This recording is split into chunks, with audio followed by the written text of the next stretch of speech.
Hi, everybody. Welcome to John Jay College and the Sikh Department. My name is Delmar and I am one of the Sikh counselors in this program. And you'll see in this video chat, we have 3 Sikh peer mentors. And we're going to talk today about, wave everybody. We're going to talk about transitions, challenges, and just advice for incoming college students. So before we get into all that, I just want to say, transitions always happen in life. We're always starting something new, something's always ending, and that brings up a lot of feelings for us. And with our new world and the corona pandemic, and all of us working remotely and doing school from home for now, that's a huge transition. So even though you might be a little anxious about college, you're already ahead of the game with our summer program, knowing how to do work from home. So without further ado, let's introduce everyone, and we can start with Sarah. Say your name, your major, and what you do in the Sikh department. Hi everyone, my name is Sarah Dorisman. I'm a peer mentor and my major is sociology. Thanks, Sarah. Johnny? Hello everyone, my name is Johnny Jimenez and I'm currently a senior majoring in criminology, minoring in anthropology, and I am a peer mentor, peer counselor, and I also work for the ASC committee who works with students on academic probation. Thanks, Johnny. And Nubaira? Hi, so my name is Nubaira Ahmed. I'm currently an upper senior. I'm majoring in law society and minoring in English. I also work for the Sikh department. I'm also a Sikh peer mentor. I also work on the academic probation committee and on the transfer committee. Thank you all. As you can see, our peer mentors are involved in almost every aspect of our department. Now I want us to go back in time a little bit. I want all of you, and even me, I'll think about it as well. What would be one word to describe how you were feeling before you started college? So if you can go back in time and just remember what it was like before you started at John Jay, before you started the summer Sikh program, what would be one word to describe how you were feeling at that time? And we'll go backwards. Since we started with Sarah, we'll start with Nubaira and go in that order. So what I first expected, I am a transfer student, so I transferred from a community college. Before I started, I honestly thought it was going to be calm because as community school, it's going to be just like high school. So I thought in the back of my head, like, I got this. Thanks. Johnny? For me, it was actually a very, I was excited to say the least, but it was an interesting transition. I was not aware how different it was going to be from high school in regards to just everything, whether it was the coursework, whether it was a commuter school and stuff. The transition was definitely something huge for me. Sarah? And for me, I think one word, I was anxious. I didn't know anyone. I didn't know what to expect. And from my previous experience in high school and how I was, and in trying to be this different type of person in college, I was just really anxious that I wasn't going to be enough for college. Thank you, Sarah. And I think, pulling from all your words, feeling calm, underestimating it, feeling anxious, I definitely also felt anxious. And I can only imagine how students are feeling with all the changes right now. And a lot of times we feel like we're not enough or we won't be able to handle it. When you're in middle school, it seems like high school is very scary and daunting. And until you do these things, you're not sure about how to handle them. What were some of your expectations of what college would be like, Sarah? I know you started talking about that a bit. Could you share a little more? Yeah, so I thought it was from my high school experience and what my high school teachers were telling me, I thought it was going to be very demanding and work intensive with like 10 pages or 20 pages per class. And when I got here, not to say I didn't write 10 pages or 20 pages, it just wasn't the same thing that these teachers in high school were telling me. It was more like, we understand where you're coming from. Maybe it's the John Jay experience, but they understood where I was coming from. They helped me throughout the semester with my writing. It wasn't, I think, and also being in the Sikh program, having the tutors help us with the writing as we move along in my first year, it was that's something I didn't expect when I first started. So, yeah. Thank you. And Nubaira, what was college actually like for you? So college was definitely an eye opener for me. I feel like because I was still in the mindset of high school, high school years and stuff, I undermined community school. It doesn't matter if it's community school; it's just shorter years, a shorter degree to get your associates and a bachelor's. But it was definitely harder than I thought it would be. Um, the workload was more, even though there were deadlines, it was still way more than high school assignments would be. Um, your professors, when they demand what they want, they're going to want it at that time. There are no late exceptions or anything. They do work with you, but you have to put in the work too. You can't be slick. In high school you just need to pass. In college it's definitely not like that. I definitely undermined it, but I'm also fortunate to say that I quickly adapted, and I realized that community school, community college is still college, and it opened my eyes to see that I need to change my views quickly. Thank you, Nubaira. And Johnny, what was it actually like for you, and did you face any challenges?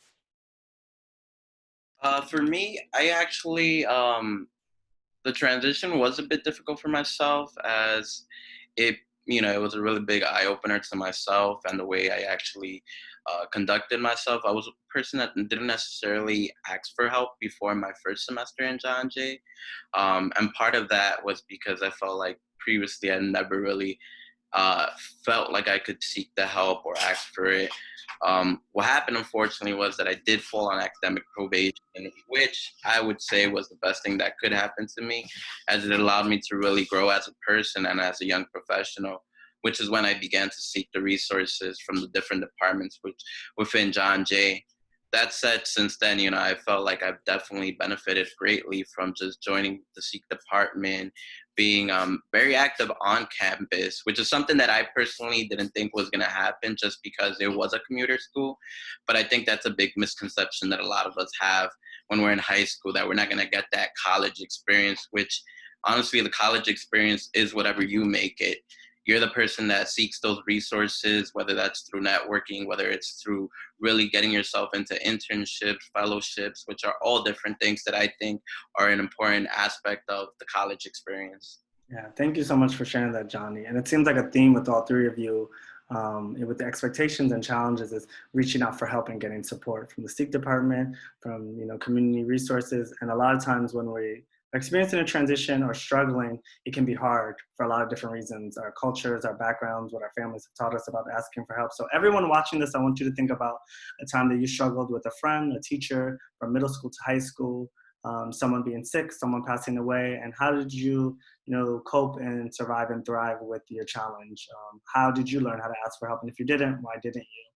Something you'll learn more about, not in this video, but it will be about your GPA, academic probation, and all of our other services. We won't get into it too much because we don't want this video to be too long, and we want to keep you all engaged. So something I want to ask all of you is, what are some tips? I'll ask Sarah and Nubaira, what are one or two tips for online learning?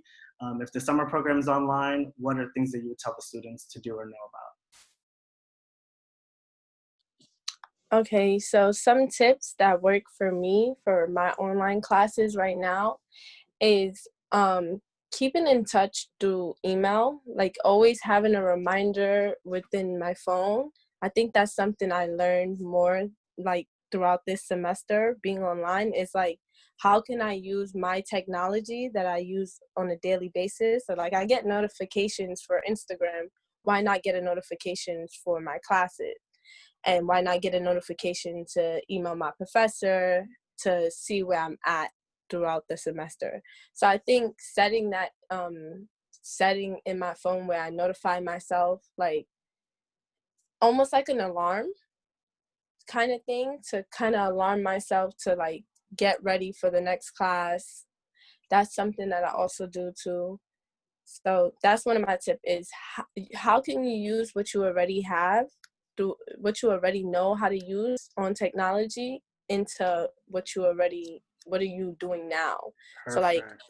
yeah. Yeah, so I know you said organize yourself, email the professors, using alarms. Those are all great tips. Nubaira? So I definitely agree with Sarah. Having alarms for yourself is a great opportunity.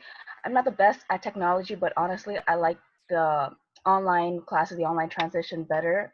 You definitely have to be organized. What I do is I have a planner. I use my planner every day. You just have to be aware to check your planner every day. But definitely, I check my planner for deadlines. Once the deadline coming, once the assignment due, I keep checking it. That's how I know when everything is due. And also keeping in touch with my professors. If anything comes up, letting them know beforehand. This assignment is hard, or I can't give it in this date. Can we, negotiate or something? Keeping in touch with your professors and, checking a planner really works for me. Perfect, thank you. And for everyone, you have to figure out what works and reach out to peer mentors and see counselors and your faculty to figure out what is best. So now I want to ask you all do's and don'ts of college. So if you can all think of one don't and one do that this incoming freshman should not or should be doing, share that now. So I'll start with Johnny, then we'll go to Nubira and Sarah. So start with the don't and then the do. So for a don't is definitely do not procrastinate. I think that's something that a lot of people have a problem with or trouble with. Doing time management is something that's essential for us, and you're actually going to see that in college, as a lot of the classes require at least 6 hours of coursework throughout the week. 3 hours within that week time period where you're in a lecture course, and 3 hours at home, which is usually homework or homework based outlines, whatever the homework is. So ideally speaking, you really do have to have an understanding of how to work with the different time segments that you have, because, as we're growing as young adults, we also get opportunities, whether that's in a workplace, and sometimes we become so um, we become so involved with so many different things that we lose track of time, and we lose track of our time management. So definitely do not procrastinate, because that's going to be something that a lot of people will most likely not ask you to do. That said, I think one thing that you can do is definitely seek different techniques, such as the Pomodoro technique, which is a technique which allows you to kind of break down your different assignments that you do on a daily basis. So say you have a paper to write and you want to break that down into 25 minutes. After every 25 minutes, you take a 10-minute break, which then allows you to kind of reconnect with whatever ideas you're brainstorming. And then a do is definitely seek the resources that you can within your college institution, which is whether that's through tutoring. Obviously, as Seek students, we actually do have the Academic Support Center, which helps you through many different areas of academic skills. Thank you, Johnny. Nubira? So a don't is don't compare your academic performance to other students. Everyone has their own pace, and I feel like I really need to emphasize on that, only because, like Johnny, I was also placed on academic probation, and unfortunately, I was dismissed. But I came back. I got on the dean's list after coming back, and that's only because I took my time into really understanding what was going on with my academic performance, and I realized that just because everyone graduates in 4 years, it doesn't mean that I necessarily have to. I took my time and I got back up. I got on the honors. I never thought that would happen. And I definitely want to also emphasize that, I did take advantage of the Seek resources. Tutoring really came through for me. So that's definitely an advice. Don't just, just because someone is doing great right now, you can also get there. It just takes your own time. And a do is definitely, also be organized, but also time management. Know that you have to put your assignments first, and also make time to go see your professors. Definitely email them, be in touch with them, go to their office hours. The more they see you, the more they know that you're trying. Thank you so much, Nubira, and thank you for sharing that. And even if we're doing work online for the summer, you can set up appointments and still meet with your professor and faculty one-on-one. And I think that's just life advice for us not to compare. We all do it, and we all have a different journey and path. But the most important thing I think I'm hearing from all of you is to reach out for support, especially during difficult moments or things that are just new. And even when we're doing well, we can stay connected and go to office hours. Sarah, one don't and one do? So one don't would be don't overschedule yourself. So don't try to do too much during your first semester. Like if you have a job, maybe be part-time for the first semester so you could get used to your schedule at school and get used to the flow of college, being that it's a commuter school. Do get involved in the campus, whether it's becoming a peer mentor or joining a club or even just coming to school and talking to your professors, getting to know them is getting involved as well. That's something that I think would overall boost up your resume, boost up who you are, and even build a community surrounding yourself throughout your college career. Thank you so much, Sarah, Johnny, and Nubaira. I hope everyone watching this can see themselves in all of you and in me as well, because we all started at, we were all in high school at one point. We were all nervous about starting college, and we all, many of us had difficulties while we were in college and reached out for help and support, and we were able to then finish our program. So there is this community of support, and if there's something that we aren't doing or we're missing, feel free to let us know how we can best support you. I hope you can see yourself in someone who was in this video and hopefully take some of their words of advice and encouragement. So everyone just say goodbye and good luck. And I hope you enjoyed this video. Bye. Good luck, y'all. Bye, good luck. Good luck.